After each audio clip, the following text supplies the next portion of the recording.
When you're playing Minecraft in survival, enchantments are important.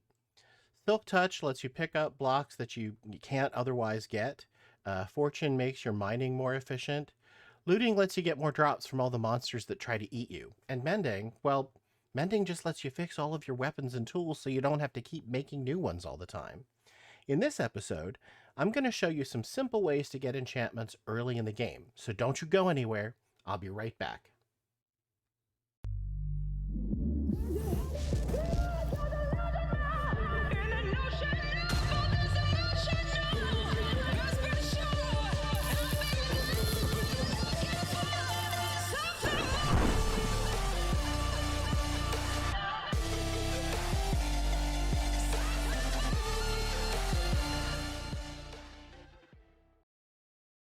So welcome back, everyone. Just a quick bit of business before we get started. Some commenters asked me what the seed was for this world, so I'm putting that on the screen right now. I'll also put it in the description below. Remember, though, it is a bedrock seed. You can certainly enter it in Java, but the world generation is different, so you won't get the same world. And just in case you're wondering, I did try it. It's a nice world. It's even got a jungle, but it's got a savanna and coral reef nearby, but it's not the same one. Now, I also said in my last video that I still needed to build some farms, and that's still true. I mean, if you look behind me, I still have the sheep just kind of sitting there. I want to build a chicken farm, a wool farm, and maybe even an iron farm, although it's kind of debatable how much you need one of those since 117 because getting iron is easier. But I'm lazy. I'd rather put in some extra work and get my iron for free than have to mine it all the time, so I'm probably going to make one of those too. However, after building my base, my tools are almost depleted, and I don't want to have to keep mining more diamonds all the time to make new ones or repair them, and that's where enchantments come in. Enchantments can be used for all kinds of things, like making your tools magically repair themselves, or to work faster, last longer, or even get you more stuff. They can also make your armor stronger, last longer, and protect you from more of the monsters that are always trying to eat your face. So they're really useful, and it's a good idea, even when you're first starting out, to figure out ways to get them. There are a couple of ways to do that. The first one you may already know about, enchanting tables. Enchanting tables let you enchant armor, weapons, and books. The problem with enchanting tables, though, is that you never know exactly what you're going to get. To use an enchanting table, all you have to do is open it up, place whatever it is that you want to enchant in the first slot, place some lapis lazuli in the second slot, and then choose an enchantment. But the enchantments that you get to pick from are completely random. You may not get the enchantments that you want. In fact, you probably won't. Now, you can also enchant books so that you can save those enchantments for later, but still, you're stuck with what you get, and it uses up XP every time you try. So enchanting works, but it's not very efficient. A second way to get enchanting books is to go fishing. Now, if you're playing on Java, this isn't really a great option anymore. 1.16 nerfed fishing in ways that make it more difficult to get anything useful out of it other than fish and XP. But on Bedrock, that hasn't happened, at least not yet. So fishing is still a great way to get some treasures that you can't get any other way early in the game. And the best part of it all is that all it takes is some sticks, some string, and some patience. To go fishing, first make yourself a fishing rod. Uh, it'll take 3 sticks, and whoops, I can't do this, 1, 2, 3, and it'll take 2 pieces of string, and you've got a fishing rod. Next, go find some water. Doesn't really matter where. Just right click if you're on a PC, or if you're on a console, press the use button or trigger. Wait for some blue bubbles to appear and for the bobber to bounce up and down, and then click on the same button again. It may take a few moments before you actually get something, especially if you're using a brand new fishing rod. Now, you'll probably get a fish, but every so often you'll get something else. It might be things that are considered junk, like string or leather or sticks and so on, or it might be a treasure, like an enchanting book or an enchanted bow or armor, or even better, an enchanted fishing rod. Fishing by hand takes some patience, but you want to keep doing it until you get one or more enchanted fishing rods. Fishing itself will give you lots of fish, which you can use for food. It'll also give you XP, which you can use for enchanting and repairing tools and armor, or for combining enchanted fishing rods and an anvil until you get one that has Mending, Unbreaking 3, and Luck of the Sea 3. Lure 3 is also good, but that mostly just gets you more fish. The main thing is mending, because once you have mending on your fishing rod, the XP that you get from fishing will also automatically repair your fishing rod so it'll never break. Once you get to that point, you may want to set up an AFK fish farm. Those are actually much easier if you're on Windows 10, but even on a console, they can work if you get creative.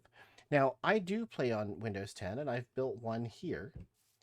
This is a simpler farm which works because on Windows, I can actually use an auto clicker program.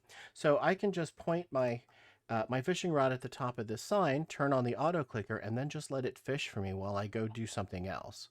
And you can see that I've built a little building around it so that nothing tries to eat me while I'm fishing. Now, if you're on a console, it's a little bit harder because you can't really use an auto clicker. I think you can get them if you're playing on a phone. I'm not really sure about iPad. In case you want to try, I'll include a link to the design by SilentWisperer in the description below.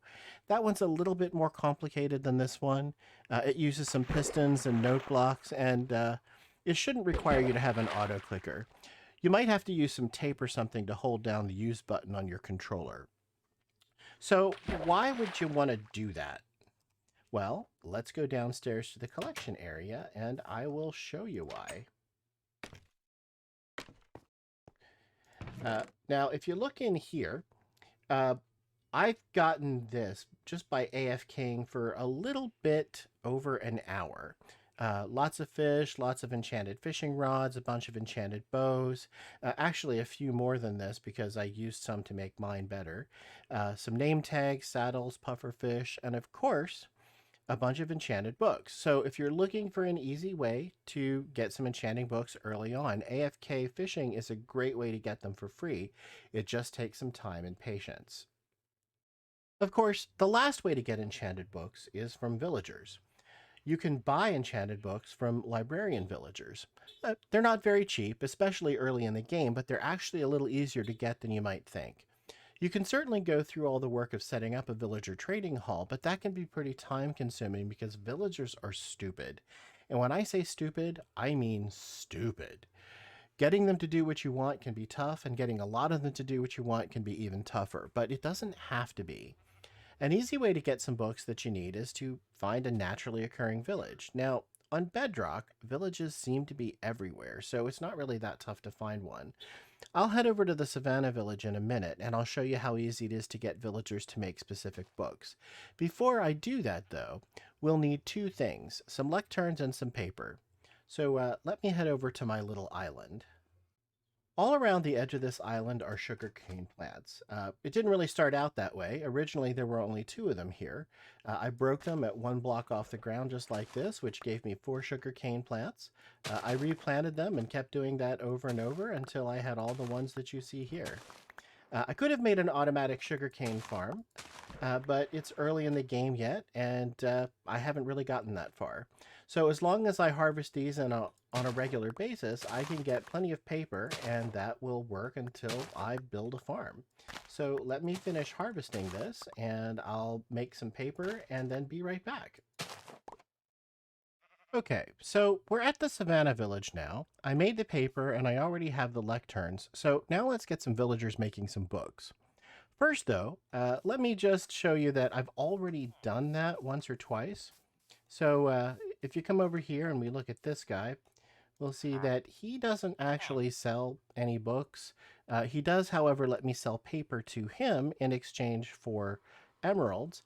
He also will sell me some bookshelves if I need to do that. And if we come over here to, I think it's this, yes, it's this building. You'll see that I have I have a villager in here, and he will actually sell me mending books. Um, It might seem mean to trap him in this building like this, but really it's for his own protection. Did I mention that villagers are stupid?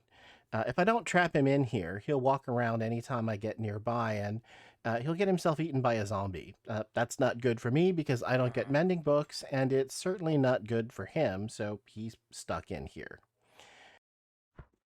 Now, we need to do the same thing with another villager. It's best to wait until about mid-morning to do this because villagers find their way to their workstations and start working. Good, so this should work. When you do that, the first thing that you want to do is break down their door and then place a trapdoor at the top, on the top block. That will actually keep them inside the building. It'll stop them from getting out because villagers don't really know how to open trapdoors and they're too tall to walk underneath them. Then you want to put a second trapdoor on the top of the first block on the ground, so right here. I probably didn't say that well. But the reason that you want to do that, actually, I didn't really do that well. Let me place that differently. Let me put it right here. Okay. So the reason that you want to do that, again, is villagers don't know how to open that. But by placing it right there, because it's one block off the ground, it will keep baby it'll keep baby monsters from getting inside. And you'll be able to open it and walk right underneath this trap door without a problem. So now that you got him trapped in, the next thing to do is to break his workstation. So we're going to do that. Now, if all goes well, if I have never traded with this guy before, he should actually lose his profession. Although I'm thinking maybe I did trade with him. Maybe not. Because he doesn't seem to be losing that, although we might be getting a little bit later in the day. So I'm not 100% sure what's going on. He should actually lose this. I'm going to place this. We might have to wait. There we go. That worked. See, you see he changed his profession. So I haven't actually traded with him. So now the next thing that we want to do is just check and see what he's selling. All right, so I've opened up his trade window. He's selling bookshelves. That doesn't really work for us. So what I want to do, and I should have actually brought my axe with me, so this is going to take a little bit longer than usual. But since he's not selling what I want, I'm just going to break that workstation and I'm going to place it down again. That should cause him to refresh his profession and see what he's selling. Now this time he's selling Fortune 2. So what I'm really looking for here, I really want Fortune 3. I want Fortune 3 or Unbreaking or Silk Touch. Those are the main things that I'm going for. So what I'm going to do is, I'm going to keep breaking this until he's selling what I want. Now, that could go really fast or it could take a while. But because I don't really know for sure, I'm just going to go ahead and I'm just going to go away, do that till he's got what I want, and then I'll come back. Okay, so I'm back now, and I kept breaking his workstation until he's now selling Protection 4. It's not one of the ones that I said that I wanted, but it is one that I need. Protection 4 is an enchantment that I can put on my armor to protect me from all kinds of things like fire, arrows, gassed fireballs, and more. So it's really great. It's really great to have. So now all I have to do is trade with him. Now, normally with librarians, typically he'll let you sell him some kind of paper in exchange for an emerald. That's why I brought paper along with me. If he doesn't, he might buy books or something else. Of course, if you already have enough emeralds and a book, you can just buy the enchanting book. But one trade with him is enough to lock in that trade. So I'm going to go ahead and sell him some paper. And now his trade is locked. I'm actually going to buy another one. Actually, I'm not going to go any farther than that because I do have some other trades that I want, so I might want to convert one of the other villagers while I'm here. But anyway, as I said, one trade with him is enough to lock in that trade so that from that point on, he will always sell the same thing. So you'll be able to come back and buy more whenever you need to. Now, uh, let's see. Now, what I want to do is go find another villager and see if I can get the original ones that I was looking for. Fortune 3, Unbreaking 3, or Silk Touch. All of those will be very helpful. And we'll see what I come up with. Okay, so I'm back now, and after taking a little bit of time to do it, it did take a while. I managed to get another villager who is now selling me Unbreaking 3. Now that brings me to something else. When you get villagers that are doing this and you trap them inside of a house, it's probably a good idea to label what it is that they're selling, because all of these librarians look alike. So I mean, you can certainly run around and check each one, but if you put a sign on the house, it's a little bit easier to figure out what they've got. That's the guy that isn't selling anything, bookshelves. But over here, you'll see that I have a sign on this door for mending, and the other one that is protection 4. Now, another thing that you can do with these villages is, because they're naturally occurring villages, if you want to have even more librarians selling even more books, you can actually let these guys out of their houses and you can throw some bread to them until they make some other baby villagers. As long as there are enough beds in the village, they'll make some more babies, and when they grow into adults, you can turn them into librarians too. And if you run out of houses, you can actually build some more. So you can extend one of the naturally occurring villages to make it as big as you need to have whatever books that you need. Now, if you're not sure exactly what enchantments that you need, I think I'll make sure that I put in the description below a link to a site that actually lists what all of the enchantments are in Minecraft. They are slightly different between Bedrock and Java. I think Java has a few extra ones because of their combat system, but otherwise they're pretty much the same. But I'll put that in the description below so you can figure out what you need. Maybe I'll even put some suggestions for your armor and for your tools. I think I'm going to end this episode from here at the Savannah Village. Hopefully, I've given you some good ideas on how to get some enchanting books, even if you're first starting out. And if you've enjoyed the episode, please remember to like and subscribe. That really helps me out. If you have any questions, please let me know in the comments. Until next time, happy Minecrafting!